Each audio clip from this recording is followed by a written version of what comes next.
Hello students, आज का जो हमारा टॉपिक है वो है electric potential due to non conducting uniformly charged solid sphere. एक यूनिफॉर्मली चार्ज सॉलिड स्फीयर की वजह से इलेक्ट्रिक पोटेंशियल कितना होगा outside the sphere, inside the sphere, surface of the sphere, और ग्राफ कैसे वेरिएशन करेगा, तो इसके बारे में मैं यहाँ पर आज डिस्कस करूंगा।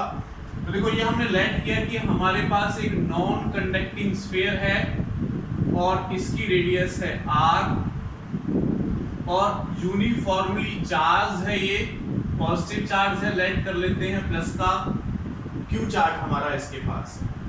तो केस फर्स्ट में यहाँ पर ले रहा हूँ, केस फर्स्ट, और फर्स्ट पॉइंट में निकाल रहा हूँ यहाँ पर outside the sphere, outside the sphere. अगर मैं स्फीयर के आउटसाइड निकालता हूं तो मान लेते हैं ये पॉइंट मैंने लेट किया P और ये डिस्टेंस यहां से यहां तक स्मॉल r हो जाएगा, ये सेंटर हमारा O, तो स्मॉल r डिस्टेंस हो गया। तो ये देखो, मैंने आपको पहले ही बताया था कि अगर इस केस में क्या होगा, r greater than capital R होगा। अगर मैं आउटसाइड द स्फीयर की बात करता हूं तो पूरा का पूरा स्फीयर मेरे पास एक पॉइंट चार्ज की तरह एक्ट करेगा। जो हमने इलेक्ट्रिक फील्ड एनालिसिस कराया था तब भी ये बात बताई थी, आउटसाइड द स्फीयर एक पॉइंट चार्ज की तरह एक्ट करेगा। तो जो पॉइंट चार्ज की वजह से पोटेंशियल होगा वही मेरा इसकी वजह से भी पोटेंशियल होगा। तो कितना पोटेंशियल हो जाएगा P पॉइंट पर, KQ/R, KQ/R। अगर मैं केस सेकंड लेता हूं, मैं बात करता हूं at the surface of the sphere, at the surface of the sphere. अगर मैं स्फीयर के सरफेस की बात करता हूं, स्फीयर के सरफेस पर, तो स्मॉल r किसके इक्वल हो जाएगा, कैपिटल R के इक्वल। तो सिंपली सरफेस का पोटेंशियल मान लेते हैं, सरफेस पर पॉइंट मेरा Q है, तो स्मॉल r किसके इक्वल हो जाएगा, कैपिटल R के इक्वल। तो क्या फॉर्मूला आ जाएगा, KQ/R मेरा पोटेंशियल निकल के आ जाएगा। ठीक है, तो ये हमारा आउटसाइड। अब हम निकालेंगे इनसाइड। इनसाइड के लिए बात सुनो, हमने जब electric field intensity find out की थी इनसाइड द स्फीयर, तो क्या वैल्यू आई थी, आपको याद होगा, ये निकाला था हमने ρr/3ε। स्फीयर के इनसाइड जो हमारे पास इलेक्ट्रिक फील्ड इंटेंसिटी होती है वो कितनी होती है, ρr/3ε, ये हमने निकाला था।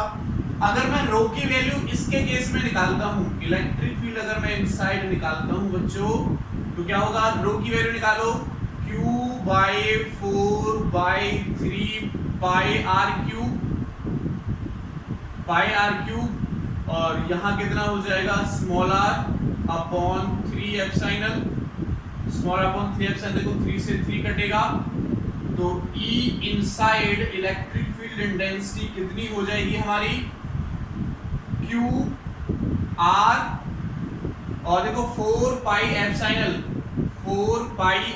किसके इक्वल है, K इक्वल, तो KQR/R3। इतनी इलेक्ट्रिक फील्ड इंटेंसिटी हो जाएगी मेरी इसके अंदर। क्या हो जाएगी, इतनी इलेक्ट्रिक फील्ड इंटेंसिटी हमारी इसके अंदर हो जाएगी। तो अगर देखो मैं जो केस थर्ड ले रहा हूं, केस थर्ड, inside the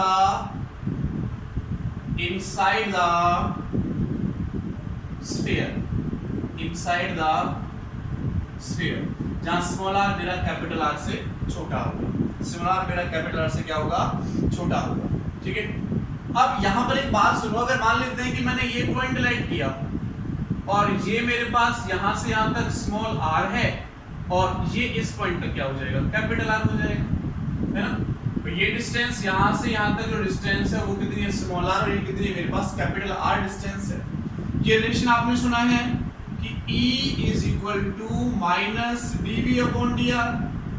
अगर यहां से मैं dV निकालता हूं तो क्या हो जाएगा, -E dr, और अगर मैं यहां से dV निकालता हूं तो -E। E की वैल्यू इनसाइड निकाल रहा हूं मैं, तो E की वैल्यू यहां से पुट कर दूं, कितनी हो जाएगी E की value, KQR/R³ and dr। Okay, अगर मुझे टोटल पोटेंशियल निकालना है तो मैं यहाँ का भी इंटीग्रेशन कर देता हूँ, यहाँ का भी इंटीग्रेशन कर देता हूँ। ये वाला पॉइंट मेरा Q, अब मैं इस वाले पॉइंट को P नेम दे देता हूँ, तो मेरा P से R तक वैरी हो रहा है पोटेंशियल। तो पोटेंशियल P से R तक वेरी हो रहा है, क्योंकि यहाँ का पोटेंशियल अलग होगा, यहाँ का पोटेंशियल अलग होगा, तो P पॉइंट का पोटेंशियल मुझे निकालना है, इसके अंदर मुझे पोटेंशियल निकालना है, तो Vp माइनस Vq मैंने कर दिया, सॉरी Vp से लेके Vq तक, Vp से लेके ये Q पॉइंट है मेरा, Vq तक इसका पोटेंशियल वेरी हो रहा है। डिस्टेंस देखो dr कहां से कहां तक वेरी हो रहा है, ये r से लेके कैपिटल R, स्मॉल r से लेके कैपिटल R इसका वेरिएशन हो रहा है, तो इसका हम इंटीग्रेशन करेंगे, इसको आगे सॉल्व करेंगे। देखो अगर मैं इसका पोटेंशियल निकालता हूं तो क्या हो जाएगा, v dv का इंटीग्रेशन v और ये dp minus vq is equal to minus, जो कांस्टेंट है बाहर ले लें, तो kq बाई r³ बाहर आ जाएगा, ये r बचेगा ओनली, r का पोटेंशियल क्या हो जाएगा, r स्क्वायर, क्या हो जाएगा, r square and divided by 2, और स्मॉल r से कैपिटल R मैं यहां पुट कर देता हूं, स्मॉल r से कैपिटल R मैंने यहां पर पुट कर दिया। आगे देखो बच्चों, आगे क्या होगा, अगर इसको मैं आगे सॉल्व करता हूं तो आगे क्या होगा हमारा, ठीक है, तो ये आपको बात समझ में आ गई, तो ये मैं यहां से रब कर देता हूं, अभी इसको अभी हम रब कर देते हैं, तो उसको पहले इधर कर लेते हैं। इसको आगे देखो क्या हो जाएगा, upper limit minus lower limit मुझे करनी पड़ेगी, upper limit minus lower limit, तो मैं कर देता हूं VQ minus VP, upper limit कितनी है VQ और इसकी वैल्यू कितनी हो जाएगी VQ, VP से VR तक मैंने उसको चेंज किया है, तो क्या हो जाएगा minus KQ by R³, KQ by R³, तो पहले अपर लिमिट पुट करेंगे माइनस करके लोअर लिमिट, 2 को भी बाहर में ले लेता हूं, तो अपर लिमिट कितना है r स्क्वायर और minus lower limit small r square, ये पोटेंशियल हो जाएगा, ठीक है, ये हमारा पोटेंशियल निकल के आ जाएगा। और देखो इसको मुझे क्या चाहिए, Vp चाहिए, तो अगर मैं Vp निकालता हूं तो ये इधर जाएगा, इधर जाके माइनस का हो जाएगा, तो माइनस कॉमन ही ले लेते हैं, क्या बचेगा KQ bye 2R³, KQ bye 2R³ और r square minus small r square plus, ये इधर जाके माइनस का होगा, वो माइनस मैंने कॉमन ले लिया है। VQ की वैल्यू भी थोड़ी पहले निकाली थी मैंने, कितनी आई थी, KQ by divided by R, कितनी आई थी KQ डिवाइडेड बाय R, मैं P का पोटेंशियल निकाल रहा हूं, याद रखना है, तो माइनस से माइनस हमारा कटेगा, तो VP इक्वल टू इसके इक्वल होगा, देखो KQ R यहां से कॉमन, तो मैं बाहर ले लेता हूं, मैंने बाहर ले लिया KQ बाय R, मैंने बाहर ले लिया है ना, KQ और यहां से R जाएगा, तो बच्चों देखो यहां पर क्या बचेगा, 1 by R square 2R square and R square minus R square और प्लस क्या बच जाएगा, वहां पर 1 बच जाएगा, प्लस क्या बच जाएगा 1, okay.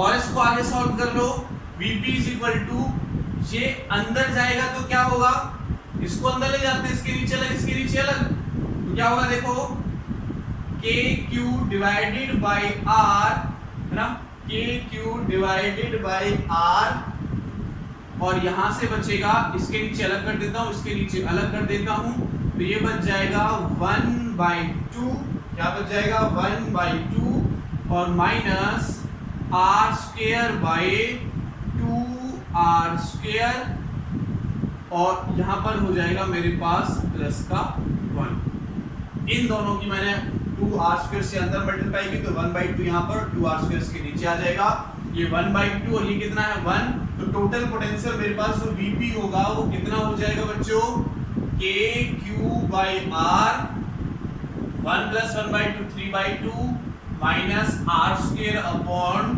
2R square, minus R square upon 2R square, ठीक है, तो ये मेरे पास यहाँ से पोटेंशियल निकल के आ गया, ये हमारे पास यहाँ से पोटेंशियल हमने यहाँ से निकाल लिया, तो पोटेंशियल निकल के हमारे पास यहाँ पर आ गया, ठीक है, ये 2 हमने बाहर ले लिया था, कैपिटल R पुट किया माइनस स्मॉल r पुट किया, चेक कर लेते हैं एक बार, सब ठीक किया हमने, KQ अपॉन 2R³ प्लस इधर जाके प्लस का, ठीक है, सब ठीक किया है।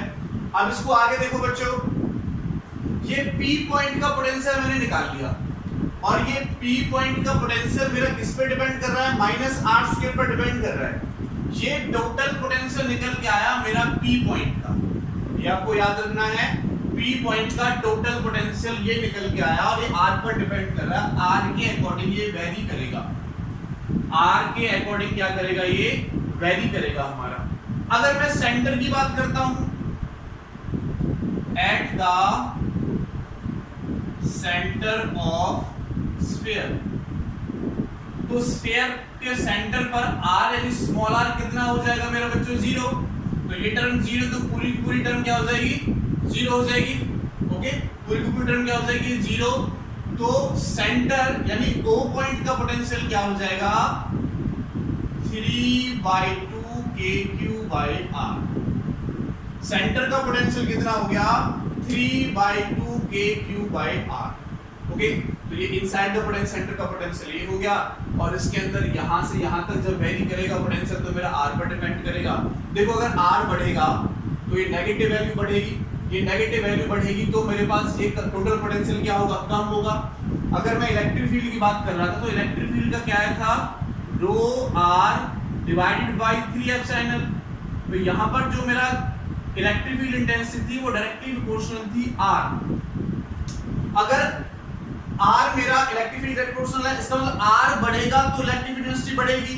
सेंटर से मेरा R बढ़ रहा था यहां तक, इनसाइड की बात कर रहा हूं मैं, सेंटर से मेरा R बढ़ रहा था यहां तक, तो इलेक्ट्रिक फील्ड इंटेंसिटी भी बढ़ रही थी। लेकिन पोटेंशियल केस में क्या हो रहा है, कम। वैसे भी हमें पता है कि इलेक्ट्रिक फील्ड की डायरेक्शन में पोटेंशियल क्या होता है, डिक्रीज होता है। इलेक्ट्रिक फील्ड इंटेंसिटी की डायरेक्शन में पोटेंशियल क्या होता है, डिक्रीज होता है। इसकी डायरेक्शन क्या है, ये। तो इलेक्ट्रिक फील्ड इंटेंसिटी इंक्रीज होगी इधर, और पोटेंशियल क्या होगा, डिक्रीज होगा यहां से यहां तक। मैक्सिमम पोटेंशियल कहां होगा, सेंटर पर, फिर यहां तक डिक्रीज होगा। और बाहर भी हमने देखा, अगर मैं इस पॉइंट की बात कर रहा था तो हमारे पास आया था KQ/r, यानी पोटेंशियल का जो वेरिएशन था वो इनवर्सली प्रोपोर्शनल था। उसके बाद बाहर क्या होगा, बाहर भी वो घटेगा। तो अगर मैं वेरिएशन देखता हूं पोटेंशियल का with respect to distance, variation of electric potential with distance, तो देखो कैसा वेरिएशन आएगा, ये इधर हमारे पास क्या हो जाएगा, ये R हो जाएगा और ये मेरे पास पोटेंशियल हो जाएगा V। ठीक है, तो देखो अगर मैं इनसाइड बात कर रहा हूँ, R बढ़ रहा है पोटेंशियल कम हो रहा है, तो R बढ़ रहा है पोटेंशियल कम हो रहा है, R बढ़ रहा है पोटेंशियल कम हो रहा है। ठीक है, ये सेंटर का पोटेंशियल हो जाएगा, इसको मैं V0 दे रहा हूँ ये, और ये वो कंडीशन होगी जब मेरे पास स्मॉल r किसके इक्वल कैपिटल R, और उसके बाद इस टाइप से वैरी करेगा क्योंकि V इनवर्सली प्रोपोर्शनल क्या है यहाँ पर R के।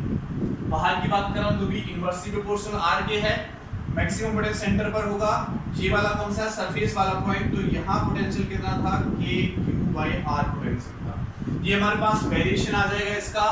तो क्या है, देखो अगर मैं सेल की बात करता हूँ पोटेंशियल कांस्टेंट रहता है स्फीयर के अंदर। अगर मैं solid sphere, conducting solid sphere की बात करता हूँ तो अंदर पोटेंशियल मेरे पास कांस्टेंट रहता है। लेकिन अगर मैं नॉन कंडक्टिंग स्फीयर की बात करता हूँ तो पोटेंशियल क्या होता है, सेंटर पर मैक्सिमम होता है, फिर डिक्रीज होता है कहाँ तक, सरफेस तक डिक्रीज होता है, और फिर उसके बाद उसका जो डिक्रीज होने का हमारा वेरिएशन है वो ये होता है, इससे फिर हमारा वो डिक्रीज होना स्टार्ट होता है। तो ये वेरिएशन हो जाएगा with respect to distance. Thank you so much.